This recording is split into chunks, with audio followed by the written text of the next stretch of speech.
Hadith. Nothing is in vain for a believer. This is from the Sahih Muslim collection, number 2999.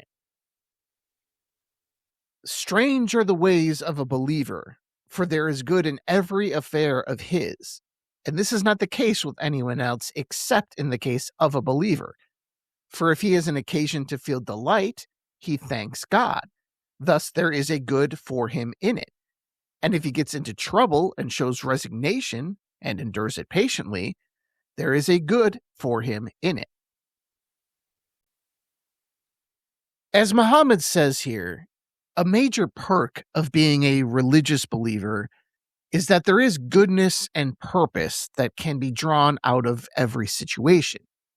In happiness and sadness and loss and grief, praising God will either enhance the goodness of the situation, or, on the other hand, it could blunt some of the pain of a painful situation and turn that bad situation into spiritual growth.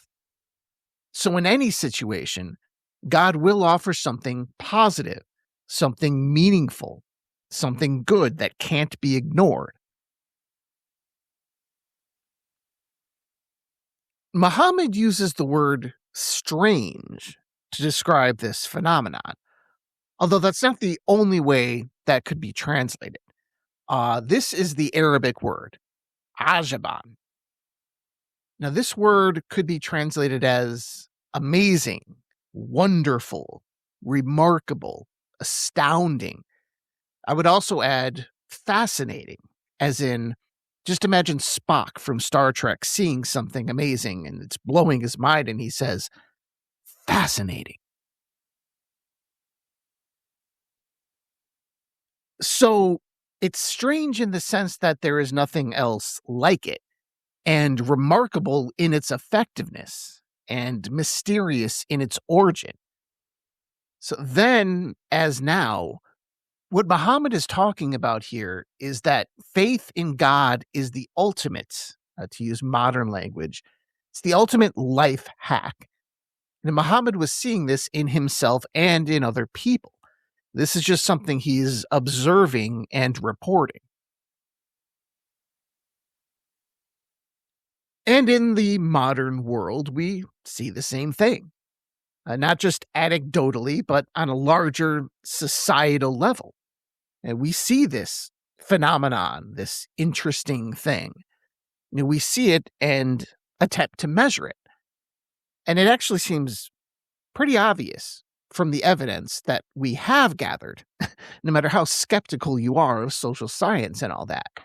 At least from the evidence we have now, religious people score higher in every measure of human thriving. Happiness, meaning, resilience, emotional regulation. It even leaks over into material well-being, even fertility. Religious people have more children, something which may end up having a massive effect on this low fertility world in the coming decades. And this focus on the here and now is also interesting, considering who this is coming from. This is Muhammad, after all. This is the same Muhammad who constantly focuses on the afterlife and the rewards and punishments that are to come. But here, he's not doing that. He's making an argument from the present, just for life on earth. Even in the material world, there is no downside to faith, he's saying here. In fact, it basically makes you immune to the whims of random occurrences, because whatever happens, it's going to be positive either way. So, in this hadith, we have a focus on the benefits of faith in the here and now, which is in contrast to the usual things that are often emphasized when we're talking about religion, particularly about religion when it's Islam and Christianity. Because, to be honest, there are things that you give up to be a religious person. You're sacrificing a level of autonomy. You're sacrificing many conveniences and sacrificing time. You are probably sacrificing several forms of sexual pleasure and other forms of pleasure. You are sacrificing certain avenues toward wealth and sacrificing social standing in many cases. Be you Christian or Muslim, preaching either the Bible or the Quran in an authentic and uncompromising fashion is seldom going to be popular. It almost never is. And especially in our world, in a modern Western country, people do not want to hear that. And you will also be upsetting many very, very powerful people with your authentic presentation of the Bible or the Quran.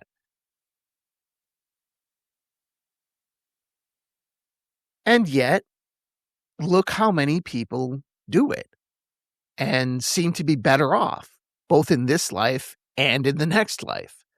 And even more unbelievably, this life hack, this way of seeing the world, this belief in and gratitude toward God, despite this being the most valuable tool in the universe, somehow it costs nothing.